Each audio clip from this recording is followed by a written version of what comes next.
केबे एमिति कोनसी व्यक्ति को देखिसेंति कि माने बयस हुए तो 50 कि 60 हेइथिबो किंतु आचरण देखिले लागिबो पूरा 5 वर्षर पिलाठिए भलिया। हाँ हाँ बहुत थरा सामना को आसंती एमिति लोक साधारण जुक्तिरे भी बहुत छोट पिलांक भली रिएक्ट करंती। ठीक कथा। आमे साधारणतः धरिने जे बयस बढ़िबा सहित मनीष माने आपे आपे मैच्योर्ड बा परिपक्व होइजिवो। चुटी पाचिबा भलिया मानसिक परिपक्वता भी समय सहित मिलिजिवो बोली हमर गोटे धारणा थाए। किंतु वास्तवरे मानसिक परिपक्वतार समय सहित सेमिति कोनोसी सीधासळख संपर्क नाही। बिल्कुल नाही। एहर प्रकृत संपर्क रहिछि एकाग्रता एवं गभीरता सहित। आउ आजिर ही गभीर आलोचन रे आमे एमिति एक अत्यंत चमत्कार ऐतिहासिक उत्साह भितर को प्रवेश करबाकू जाउछु जा एई विषय रे खोलाखुली कथा होछि। आउ एही उत्सटी केबेकारे टिके कहिबे कि? हाँ निश्चय। एहा हेउछि 1949 मसिया एप्रिल 10 तारिखर कथा। श्री श्री ठाकुरଙ୍କ द्वारा कुहा जाइथिबा किछि कथा जहा आलोचना प्रसंगरु द्वादश खंडरे लिपिबद्ध अछि। माने एही तथ्यगुड़ी को एते गभीर जेहा आजिर मॉडर्न साइकोलॉजी को भी पछरे पकाई देबो। प्रकृतिरे एही उत्सटी मानव मस्तिष्कर कार्यशैली उपर एक अद्भुत विश्लेषण, विशेष करी नामध्यान किपरि आमर चिंताधारा आउ व्यक्तित्व को प्रभावित करे ताहा एठारे बहुत सुंदर भावरे वर्णना करा जाइछि। हाँ साधारणतः ध्यान शब्द सुनिबा मात्रे आम मनरे गोटे आध्यात्मिक छवि आसी जाए ना। हाँ लोके भावंती केही जणे शांत होई आखि बंद करी बसिछंती, दुनिया सह कोनसी संपर्क नाही, एहाको अनेके एक पैसिव बा निष्क्रिय अवस्था बोली धरि नियंती। किंतु आज आमे सही धारणा को पूरापूरी भांगिबाकू जाउछु कारण एही उत्स प्रमाण करुछि जे नाम ध्यान कोनसी निष्क्रिय प्रक्रिया आदौ नुहे। एक्जेक्टली। बरং ଏହା ହେଉଛି ମସ୍ତିଷ୍କକୁ ଏକ ତୀକ୍ଷ୍ଣ ଆଉ ସକ୍ରିୟ ଯନ୍ତ୍ରରେ ପରିଣତ କରିବାର ସବୁଠାରୁ ଶକ୍ତିଶାଳୀ ମାଧ୍ୟମ, ମାନେ ଗୋଟେ ଆକ୍ଟିଭ କଗ୍ନିଟିଭ ପ୍ରୋସେସ। ଏହି କଥାଟି ହିଁ ମୋତେ ସବୁଠାରୁ ଅଧିକ ଆଶ୍ଚର୍ଯ୍ୟ କରୁଛି କାରଣ ମୂଳ ଉତ୍ସର ପ୍ରାରମ୍ଭରେ ବହୁତ ସ୍ପଷ୍ଟ ଭାବରେ କୁହାଯାଇଛି ଯେ ନାମ ଧ୍ୟାନ କଲେ ଗୋଟେ ଡିପ୍ ପେନିଟ୍ରେଟିଂ ବା ଗଭୀର ଅନୁର୍ଭେଦୀ ରକମ ହୁଏ, ସ୍ୟାଲୋ ବା ଉପର ଠାଉରିଆ ରହେ ନାହିଁ। ହଁ ଆଉ ତା ସହିତ ଏହା ମଧ୍ୟ କୁହାଯାଇଛି ଯେ ଏହା ଦ୍ୱାରା ମଣିଷ ସବୁ ଜିନିଷର ପ୍ରକୃତ ପରିମାଣ ପର୍ଯ୍ୟନ୍ତ ଚିନ୍ତା କରି ଦେଖିପାରେ। କିନ୍ତୁ ଏଠାରେ ମୋର ଗୋଟେ ବଡ଼ ସନ୍ଦେହ ଅଛି। ଆପଣ ବି ଟିକେ ଭାବନ୍ତୁ ଏହା କିପରି ସମ୍ଭବ? ଗୋଟିଏ ମନ୍ତ୍ର ବା ନାମକୁ କ୍ରମାଗତ ଭାବରେ ଧ୍ୟାନ କରିବା ତ ବହୁତ ରିପିଟେଟିଭ ବା ପୁନରାବୃତ୍ତିମୂଳକ କାମ ଲାଗୁଛି। ସନ୍ଦେହ ଆସିବାଟା ଖୁବ୍ ସ୍ୱାଭାବିକ। ମାନେ ଆଖି ବନ୍ଦ କରି କେବଳ ଗୋଟିଏ ଶବ୍ଦ ଉପରେ ଧ୍ୟାନ ଦେଲେ ହଠାତ୍ ଜଣେ ବ୍ୟକ୍ତି କ୍ରିଟିକାଲ ଥିଙ୍କିଂ ବା ଗଭୀର ବିଶ୍ଲେଷଣାତ୍ମକ ଚିନ୍ତାଶକ୍ତି କେମିତି ପାଇଯିବ? ଏଇ ମଝି ଡିଆଁଟି ମୋତେ ଠିକ୍ ହଜମ ହେଉନାହିଁ। କଥା କ'ଣ କି ଆମେ ମସ୍ତିଷ୍କର ପ୍ରକୃତିକୁ ଠିକ୍ ଭାବରେ ବୁଝିନାହୁଁ। ଆମ ମସ୍ତିଷ୍କର ସବୁଠାରୁ ବଡ଼ ଦୁର୍ବଳତା କ'ଣ ଜାଣିଛନ୍ତି? ଏହା ସବୁବେଳେ ତୁରନ୍ତ ରିଆକ୍ଟ ବା ପ୍ରତିକ୍ରିୟା ଦେବାକୁ ଚାହେଁ। ହଁ କେହି କିଛି କହିଲେ ବିନା ବିଚାରରେ ସାଙ୍ଗେ ସାଙ୍ଗେ କିଛି ଗୋଟେ କହିଦେବାକୁ ଇଚ୍ଛା ହୁଏ। ବିଲକୁଲ। ଆଉ ଏଇ ଆବେଗପୂର୍ଣ୍ଣ ପ୍ରତିକ୍ରିୟା ଦେବା ହେଉଛି ସେଇ ସ୍ୟାଲୋ ବା ଉପର ଠାଉରିଆ ଅବସ୍ଥା। ଯେତେବେଳେ ଜଣେ ବ୍ୟକ୍ତି ନାମ ଧ୍ୟାନ କରେ ସେ ପ୍ରକୃତରେ ନିଜ ମସ୍ତିଷ୍କର ଏକ୍ଜିକ୍ୟୁଟିଭ ଫଙ୍କସନକୁ ଟ୍ରେନିଂ ଦେଉଥାଏ। ଆଚ୍ଛା ତାମାନେ ଧ୍ୟାନର ଅର୍ଥ କେବଳ ଶବ୍ଦ ଉଚ୍ଚାରଣ କରିବା ନୁହେଁ? ଆଦୌ ନୁହେଁ। ଏହା ହେଉଛି ନିଜର ଆବେଗିକ ପ୍ରତିକ୍ରିୟା ଉପରେ ପଜ୍ ବଟନ ଦବାଇବାର ଅଭ୍ୟାସ। ଯେତେବେଳେ ଆମେ ଗୋଟେ ବିନ୍ଦୁରେ ନିଜ ମନକୁ ସ୍ଥିର ରଖିବା ଶିଖୁ ଆମେ ଅଜାଣତାରେ ମସ୍ତିଷ୍କକୁ ଗୋଟେ କଥା ଶିଖାଉଛୁ କି ପ୍ରଥମେ ଶୁଣ, ତୁରନ୍ତ ଡିଆ ମାର ନାହିଁ ଆଉ ଘଟଣାର ମୂଳ ପର୍ଯ୍ୟନ୍ତ ଯାଅ, ଠିକ୍ ନା? ପୁରା ଠିକ୍। ତୁରନ୍ତ ଡିଆ ନ ମାରି ଘଟଣାର ଚେର ପର୍ଯ୍ୟନ୍ତ ଯିବାଟା ହିଁ ହେଉଛି ଗଭୀର ଅନୁର୍ଭେଦୀ। ଓହୋ, ତେବେ ଏହା ଏକ କଗ୍ନିଟିଭ ଟ୍ରେନିଂ ଭଳି କାମ କରେ। ମାନେ ଯେତେବେଳେ କୌଣସି ପରିସ୍ଥିତି ଆସେ ସାଧାରଣ ମଣିଷଟିଏ କେବଳ ସମସ୍ୟାର ବାହ୍ୟ ରୂପକୁ ଦେଖି ବିଚଳିତ ହୋଇଯାଏ, କିନ୍ତୁ ଯେଉଁ ବ୍ୟକ୍ତି ନାମଧ୍ୟାନ କରନ୍ତି ତାଙ୍କର ମସ୍ତିଷ୍କ ସେହି ସମୟରେ ବିଚଳିତ ନ ହୋଇ ସମସ୍ୟାର ଖୋଳପା ଭେଦ କରି ତା ଭିତରକୁ ଯାଏ। ହଁ ଆଉ ସେଇଟା ହିଁ ହେଉଛି ଡିପ୍ ପେନିଟ୍ରେଟିଂ କ୍ଷମତା। ଯେମିତିକି ଅଫିସରେ ବସ୍ ହଠାତ୍ ରାଗିଗଲେ ଜଣେ ଉପରଠାଉରିଆ ବ୍ୟକ୍ତି ସାଙ୍ଗେ ସାଙ୍ଗେ ଭାବିବ ଯେ ବସ୍ ମୋତେ ଘୃଣା କରନ୍ତି କି ମୁଁ ଚାକିରି ପଢ଼େଇବ। କିନ୍ତୁ ଜଣେ ଗଭୀର ଅନୁର୍ଭେଦୀ ବ୍ୟକ୍ତି ଦେଖିପାରିବ ଯେ ବସ୍ ପ୍ରକୃତରେ ପ୍ରୋଜେକ୍ଟର ପ୍ରେସର ଯୋଗୁଁ ବିରକ୍ତ ଅଛନ୍ତି, ତାଙ୍କର ବ୍ୟକ୍ତିଗତ କୌଣସି ରାଗ ନାହିଁ।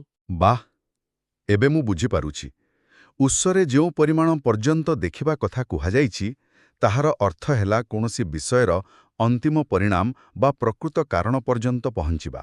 ନିର୍ଭୁଲ ଭାବରେ ବୁଝିଛନ୍ତି ଆପଣ। ସବୁକିଛିର ପରିମାଣ ବା ନିର୍ଯାସ ଦେଖିବାର କ୍ଷମତା କେବଳ ସେତେବେଳେ ଆସେ ଯେତେବେଳେ ମସ୍ତିଷ୍କ ପୁରା ଶାନ୍ତ ଥାଏ। ଗୋଟେ ଏକ୍ସରେ ମେସିନ୍ ଭଳି କାମ କରେ ବୋଧହୁଏ। ଏକ୍ଜାକ୍ଟଲି। ଯାହା ବାହାର ଚମଡ଼ାକୁ ନ ଦେଖି ସିଧା ଭିତର ହାଡ଼କୁ ଦେଖିପାରେ। ଏବେ ଚିନ୍ତା କରନ୍ତୁ, ଯଦି ଜଣେ ବ୍ୟକ୍ତି ପାଖରେ ଏହି ଡିପ୍ ପେନେଟ୍ରେଟିଂ ଦୃଷ୍ଟି ନଥାଏ, ତାଙ୍କର ସ୍ଥିତି କ'ଣ ହେବ? ମାନେ ସେମାନେ କ'ଣ କେବଳ ନିଜ ଦୁନିଆରେ ନିରୀହ ଭାବରେ ଭାସୁଥାନ୍ତି, ନା ଏହାର କିଛି ଭୟଙ୍କର ସାଇଡ୍ ଇଫେକ୍ଟସ୍ ବି ଅଛି? ନା ନା, ଏହା ଆଦୌ ନିରୀହ ନୁହେଁ। ଏବଂ ଏହି ପ୍ରଶ୍ନଟି ଆମକୁ ଉତ୍ସର ପରବର୍ତ୍ତୀ ବିଶ୍ଳେଷଣ ଆଡ଼କୁ ନେଇଯାଉଛି। ହଁ, ଉତ୍ସରେ ବହୁ ସ୍ପଷ୍ଟ ଭାବରେ ଏହି କଥା କୁହାଯାଇଛି। ଲେଖା ଅଛି ଯେ ଯେଉଁମାନଙ୍କର ଚିନ୍ତାଧାରା ସୁଷ୍ଠୁ ଓ ସଂଗଠନଶୀଳ ବା ଅର୍ଗାନାଇଜ୍ଡ ନୁହେଁ, ଜାଣିବେ ସେମାନେ ଧ୍ୟାନ କରନ୍ତି ନାହିଁ। ଅନ୍ୟମାନେ ତାଙ୍କୁ ଯେପରି ବୁଝାନ୍ତି, ସେମାନେ ସେଇଭଳି ଭାବରେ ବୁଝାନ୍ତି। ଆଉ ଏହି କଥାଟି ବର୍ତ୍ତମାନର ଏଇ ସୋସିଆଲ ମିଡିଆ ଯୁଗ ପାଇଁ ଗୋଟେ ବଡ଼ ଚେତାବନୀ ପରି ଲାଗୁଛି। ସତରେ, ବିନା ଧ୍ୟାନରେ ମନ କିପରି ଏତେ ଅସଙ୍ଗଠିତ ହୋଇଯାଏ ଯେ ମଣିଷ ନିଜର ସ୍ୱାଧୀନ ବିଚାର ଶକ୍ତି ହରାଇ ବସେ? ଏହାକୁ ବୁଝିବା ପାଇଁ ଆମେ ଗୋଟିଏ ବହୁତ ସାଧାରଣ ଉଦାହରଣ ନେବା। ଆମ ସ୍ମାର୍ଟଫୋନ୍ କଥା ଭାବନ୍ତୁ। ଧରନ୍ତୁ ଆପଣ ଏକା ସାଙ୍ଗରେ 50ଟି ବ୍ରାଉଜର ଟ୍ୟାବ୍ ଖୋଲି ଦେଇଛନ୍ତି। ବାପ୍ରେ, ତାହେଲେ ତ ଫୋନ୍ର ଅବସ୍ଥା ଖରାପ ହେଇଯିବ। ହଁ, ପଛରେ ୟୁଟ୍ୟୁବ୍ ଚାଲିଛି, ଫେସବୁକ୍ ଅପଡେଟ୍ ହେଉଛି, ଆଉ କ୍ୟାମେରା ଆପ୍ ମଧ୍ୟ ଅନ୍ ଅଛି। କ'ଣ ହବ କୁହନ୍ତୁ ତ? ଫୋନ୍ର ର୍ୟାମ୍ ସମ୍ପୂର୍ଣ୍ଣ ଫୁଲ୍ ହୋଇଯିବ, ବ୍ୟାଟେରୀ ସରି ସରି ଆସିବ, ଆଉ ଫୋନ୍ଟି ହ୍ୟାଙ୍ଗ ହେବା ଆରମ୍ଭ କରିବ। ଆଉ ସେହି ସମୟରେ ଯଦି ଆପଣ କୌଣସି ନୂଆ ପୃଷ୍ଠା ଖୋଲିବାକୁ ଚେଷ୍ଟା କରିବେ, ତାହା କେବେ ବି ଲୋଡ୍ ହେବ ନାହିଁ। ଯେଉଁ ବ୍ୟକ୍ତିର ମନ ସଂଗଠିତ ନୁହେଁ, ତାହାର ଅବସ୍ଥା ଠିକ୍ ଏହି ଫୋନ୍ ପରି। ତା ମାନେ ତାଙ୍କ ମସ୍ତିଷ୍କରେ ପ୍ରତି ମୁହୂର୍ତ୍ତରେ ଶହ ଶହ ଅଦରକାରୀ ଚିନ୍ତା, ଭୟ ଆଉ ଆବେଗ ଚାଲିଥାଏ। ବିଲକୁଲ। ଯେଉଁଥିପାଇଁ ତାଙ୍କର ମାନସିକ ଶକ୍ତି ସମ୍ପୂର୍ଣ୍ଣ ନିଃଶେଷ ହୋଇସାରିଥାଏ। ସେଥିରେ ଆଉ କିଛି ନୂଆ ପ୍ରୋସେସ୍ କରିବାକୁ ଜାଗା ହିଁ ନଥାଏ। ଏହାର ଅର୍ଥ, ଯେତେବେଳେ ସେହିଭଳି ଏକ କ୍ଲାନ୍ତ ଏବଂ ଅସଙ୍ଗଠିତ ମସ୍ତିଷ୍କ ପାଖକୁ କୌଣସି ନୂଆ ତଥ୍ୟ ଆସେ, ତାଙ୍କ ପାଖରେ ସେହି ତଥ୍ୟକୁ ଭେରିଫାଏ ବା ଯାଞ୍ଚ କରିବାର କ୍ଷମତା ନଥାଏ। ହଁ, ସେମାନେ ନିଜେ ଚିନ୍ତା କରି ବିଶ୍ଳେଷଣ କରିବାକୁ ସମ୍ପୂର୍ଣ୍ଣ ଅସମର୍ଥ ହୁଅନ୍ତି, କାରଣ ସେମାନଙ୍କର ମାନସିକ ର୍ୟାମ୍ ପୂର୍ବରୁ ହିଁ ଫୁଲ୍ ଅଛି। ଆଉ ସେତେବେଳେ ମସ୍ତିଷ୍କ ଗୋଟେ ସର୍ଟକଟ୍ ଖୋଜେ ନା? ଏକ୍ଜାକ୍ଟଲି। ଯେତେବେଳେ କେହି ଆସି ଖୁବ୍ ଆତ୍ମବିଶ୍ୱାସର ସହ ତାଙ୍କୁ କିଛି ବୁଝାଇ ଦିଏ, ସେମାନେ ବିନା ପ୍ରଶ୍ନରେ ତାହାକୁ ମାନିନିଅନ୍ତି।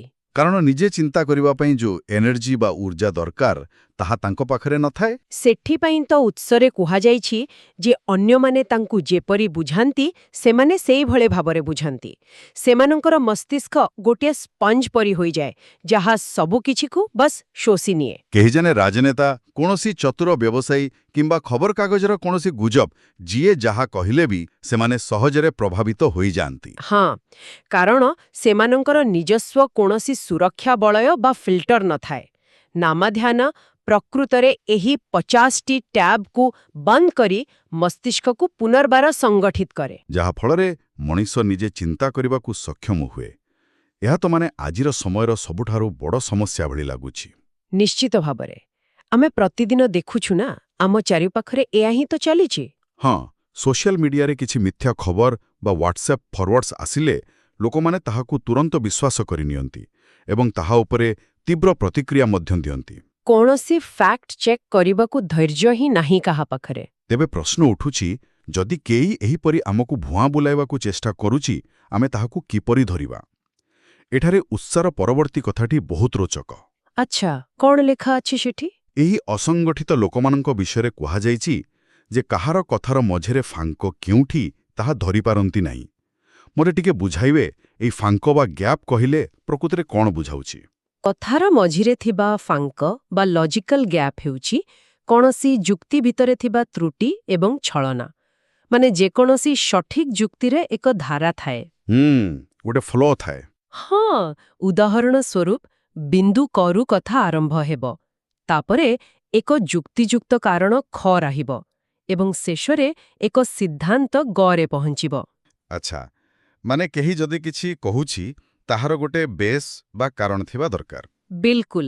କିନ୍ତୁ ଅନେକ ସମୟରେ ଲୋକମାନେ ନିଜ ସ୍ୱାର୍ଥ ପାଇଁ ବା ଆମକୁ ବିଭ୍ରାନ୍ତ କରିବା ପାଇଁ ମଝିରେ ଥିବା ଏହି ଖକୁ ପୁରା ଉଭେଇ ଦିଅନ୍ତି ଆଉ ସିଧା କରୁ ଗକୁ ଡିଆ ମାରନ୍ତି। ମୋତେ ଟିକେ ଗୋଟିଏ ବାସ୍ତବ ଉଦାହରଣ ଦେଇ ବୁଝାନ୍ତୁ, ଏହା କିପରି ଘଟେ? ନିଶ୍ଚୟ। ଧରନ୍ତୁ ଏକ ରାଜନୈତିକ ଭାଷଣ ଚାଲିଛି। ବକ୍ତା ଜଣକ ବହୁତ ଜୋରରେ କହୁଛନ୍ତି ଯେ ଆମ ସମାଜରେ ବହୁତ ଦୁର୍ନୀତି ବଢ଼ିଯାଇଛି ଆଉ ଗରିବ ଲୋକମାନେ ବହୁତ କଷ୍ଟରେ ଅଛନ୍ତି। ଏହି କଥା ଆପଣମାନେ ଅନୁଭବ କରୁଛନ୍ତି ତ? ଆଉ ଲୋକମାନେ ବି ସାଙ୍ଗେ ସାଙ୍ଗେ କହିଲେ ହଁ ହଁ ବହୁତ କଷ୍ଟରେ ଅଛୁ। ହଁ। ଆଉ ତାପରେ ସେ ସିଧା କହିବେ ଯେ ତେଣୁ ଏହି ନୂଆ ଯୋଜନାଟିକୁ ଆପଣମାନେ ଆଖି ବନ୍ଦ କରି ସମର୍ଥନ କରନ୍ତୁ, ଏହା ସବୁ ଠିକ୍ କରିଦେବ। ଓହୋ, ମୁଁ ବୁଝିଲି। ଏଠାରେ ହେଉଛି ଦୁର୍ନୀତି ଅଛି, ଯାହାକି ଏକ ସତ୍ୟ ଘଟଣା ଏବଂ ଏଥିରେ ଲୋକଙ୍କର ଆବେଗ ଜଡ଼ିତ। ଆଉ ହେଉଛି ଯୋଜନାକୁ ସମର୍ଥନ କରିବା। କିନ୍ତୁ କେଉଁଠି ଗଲା? ପ୍ରକୃତରେ ସେହି ନୂଆ ଯୋଜନାଟି କିପରି ଦୁର୍ନୀତି ରୋକିବ ତାହାର କୌଣସି ବୈଷୟିକ ତଥ୍ୟ ବା ରୂପରେଖା ତ ସେ ପ୍ରଦାନ କଲେ ନାହିଁ। ଏକ୍ଜାକ୍ଟଲି। ଯେଉଁ ଲୋକମାନଙ୍କର ମନ ଉପର ଠାଉରିଆ, ସେମାନେ ପ୍ରଥମ କଥାର ଆବେଗରେ ଏତେ ମାତ୍ରାରେ ଭାସିଯାଆନ୍ତି ଯେ ସେମାନେ ଏହି ମଝିଡିଆଟିକୁ ସେହି ଫାଙ୍କଟିକୁ ଧରିପାରନ୍ତି ନାହିଁ। କିନ୍ତୁ ଯେଉଁ ବ୍ୟକ୍ତି ନାମଧ୍ୟାନ କରେ ତାଙ୍କ କ୍ଷେତ୍ରରେ କ'ଣ ହୁଏ? ତାଙ୍କ ମସ୍ତିଷ୍କ ସଙ୍ଗେ ସଙ୍ଗେ ବିପଦ ସଙ୍କେତ ଦିଏ, ଆରେ ରୁହ, ଏଠି କିଛି ତାଳମେଳ ରହୁନାହିଁ, ଦୁର୍ନୀତି ଅଛି ସତ, କିନ୍ତୁ ଏହି ଯୋଜନା ତାହାକୁ କିପରି ଦୂର କରିବ ତାହାର ଯୁକ୍ତି କାହିଁ? ବାଃ, ମାନେ ସେ ଆବେଗରେ ନ ଭାସି କଥାରେ ଥିବା ଏହି ଫାଙ୍କ ବା ତ୍ରୁଟିକୁ ସାଙ୍ଗେ ସାଙ୍ଗେ ଧରିନିଏ। ହଁ, କାରଣ ତାଙ୍କ ମସ୍ତିଷ୍କ ଶାନ୍ତ ଆଉ ସଂଗଠିତ ଅଛି। ତାମାନେ ନାମଧ୍ୟାନ କେବଳ ମନକୁ ଶାନ୍ତ କରିବାର ପ୍ରକ୍ରିୟା ନୁହେଁ, ବରଂ ଏହା ହେଉଛି ଆମ ମସ୍ତିଷ୍କ ପାଇଁ ଏକ ଅଦୃଶ୍ୟ ଫାୟାରୱାଲ୍ ବା ଡିଫେନ୍ସ ମେକାନିଜମ ଭଳିଆ କାମ କରେ। ବିଲକୁଲ, ଆମକୁ ଅନ୍ୟମାନଙ୍କ ଦ୍ୱାରା ବ୍ୟବହୃତ ହେବାରୁ ବା ମାନସିକ ସ୍ତରରେ ଠକାମିର ଶିକାର ହେବାରୁ ରକ୍ଷା କରେ ଏହି ଧ୍ୟାନ। କିନ୍ତୁ ଯେଉଁମାନଙ୍କ ପାଖରେ ଏହି ପ୍ରତିରକ୍ଷା ବ୍ୟବସ୍ଥା ନଥାଇ ସେମାନଙ୍କର ପରିଣାମ କ'ଣ ହୁଏ? ଉତ୍ତରର ଶେଷ ଭାଗରେ ଏକ ବିରାଟ ବଡ଼ ଏବଂ ସାଂଘାତିକ କଥା କୁହାଯାଇଛି। ସେଇଟା କ'ଣ? କୁହାଯାଇଛି ଯେ ଏକ କଥାରେ କହିବାକୁ ଗଲେ ସେମାନଙ୍କର ବ୍ୟକ୍ତିତ୍ୱ ଓ ମସ୍ତିଷ୍କ ଅପରିଣତ ଅବସ୍ଥାରେ ଥାଏ। ମାନେ ଆମେ ଆଲୋଚନାର ଆରମ୍ଭରେ ଯେଉଁଠାରୁ ବାହାରିଥିଲୁ ଠିକ୍ ସେହି ବୟସ ଏବଂ ମ୍ୟାଚ୍ୟୁରିଟି କଥାକୁ ପୁଣି ଫେରିଆସିଲେ। ଆଉ ଏହି ବାକ୍ୟଟି ସମ୍ପୂର୍ଣ୍ଣ ଆଲୋଚନାର କେନ୍ଦ୍ରବିନ୍ଦୁ ଏବଂ ନିର୍ଯାସ ଅଟେ। ଆମେ ପରିପକ୍ୱତା ବା ମ୍ୟାଚ୍ୟୁରିଟିକୁ କେଉଁଥିରୁ ମାପୁ? ଜଣେ ମଣିଷ କେତେ ବଡ଼ ବଡ଼ ବହି ପଢ଼ିଛି ବା ଦୁନିଆରେ କେତେ ବର୍ଷ ବଞ୍ଚିଛି, ପରିପକ୍ୱତା ସେଥିରୁ ଆଦୌ ଆସେ ନାହିଁ। ତାହେଲେ ପ୍ରକୃତ ପରିପକ୍ୱତା କେଉଁଠୁ ଆସେ? ବରଂ ପରିପକ୍ୱତା ଆସେ ସୂକ୍ଷ୍ମ ଅନୁଧ୍ୟାନରୁ।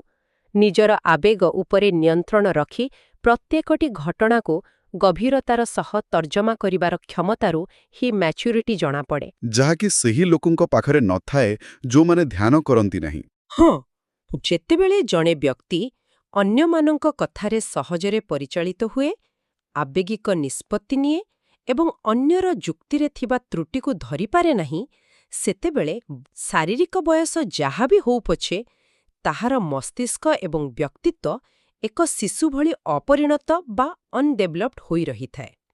ମାନେ 1949 ମସିହାରେ କୁହାଯାଇଥିବା ଏହି କଥାଗୁଡ଼ିକ ମାନବ ମନୋବିଜ୍ଞାନର ଏକ ଚରମ ସତ୍ୟ। ସଂଗଠିତ ମସ୍ତିଷ୍କ ହିଁ ଏକ ପରିପକ୍ୱ ବ୍ୟକ୍ତିତ୍ୱର ଏକମାତ୍ର ମୂଳଦ୍ୱାର ଅଟେ ଏବଂ ନାମଧ୍ୟାନ ହେଉଛି ସେହି ମୂଳଦ୍ୱାର ସ୍ଥାପନା କରିବାର ଶ୍ରେଷ୍ଠ ଉପାୟ। ସତରେ ଏହି ଆଲୋଚନାଟି ଶୁଣିଲା ପରେ ପ୍ରକୃତରେ ଏକ ସ୍ପଷ୍ଟ ଚିତ୍ର ଆମ ଆଖି ଆଗରେ ଉଭା ହେଉଛି।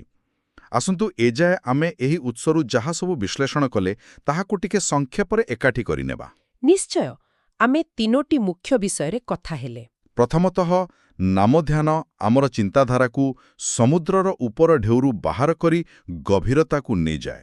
ଅର୍ଥାତ୍ ଏହା ଆମକୁ ଉପର ଠାଉରିଆ ଚିନ୍ତାରୁ ମୁକ୍ତ କରି ଗଭୀର ଅନୁର୍ଭେଦୀ କରାଏ, ଯାହାଦ୍ୱାରା ଆମେ ଘଟଣାର ପ୍ରକୃତ ପରିମାଣ ଦେଖିପାରୁ। ଆଉ ଦ୍ୱିତୀୟରେ, ଏହା ଆମ ମନକୁ 50ଟି ଖୋଲା ଟ୍ୟାବ୍ ଥିବା ଏକ ହ୍ୟାଙ୍ଗ ହେଉଥିବା ମୋବାଇଲ ଅବସ୍ଥାରୁ ବାହାର କରି ଏକ ସୁଷ୍ଠୁ ଓ ସଂଗଠିତ ରୂପ ଦିଏ, ଯାହାଫଳରେ ଆମେ ଅନ୍ୟର କଥାରେ ଅନ୍ଧ ଭଳି ବିଶ୍ୱାସ କରୁନାହୁଁ। ଏବଂ ତୃତୀୟରେ, ଏହା ଆମକୁ କଥା ମଝିରେ ଥିବା ଫାଙ୍କ ବା ଲଜିକାଲ ଗ୍ୟାପ୍ ଧରିବାର କ୍ଷମତା ପ୍ରଦାନ କରେ, ଯାହାଫଳରେ ଆମର ମସ୍ତିଷ୍କ ଓ ବ୍ୟକ୍ତିତ୍ୱ ଅପରିଣତ ଅବସ୍ଥାରୁ ମୁକୁଳି ପ୍ରକୃତ ପରିପକ୍ୱତା ଆଡ଼କୁ ଅଗ୍ରସର ହୁଏ। ମାନେ ଶ୍ରୀ ଶ୍ରୀ ଠାକୁରଙ୍କ ଦ୍ୱାରା ପ୍ରଦତ୍ତ ଏହି ସୂତ୍ରଟି କେବଳ ଏକ ଆଧ୍ୟାତ୍ମିକ ଉପଦେଶ ନୁହେଁ। ଆଦୌ ନୁହେଁ, ବରଂ ଏହା ମାନସିକ ବିକାଶର ଏକ ସମ୍ପୂର୍ଣ୍ଣ ବୈଜ୍ଞାନିକ ବ୍ଲୁପ୍ରିଣ୍ଟ। ଆପଣ ଏହି ସମ୍ପୂର୍ଣ୍ଣ ପ୍ରକ୍ରିୟାଟିକୁ ଖୁବ୍ ସୁନ୍ଦର ଭାବରେ ଏକାଠି କଲେ।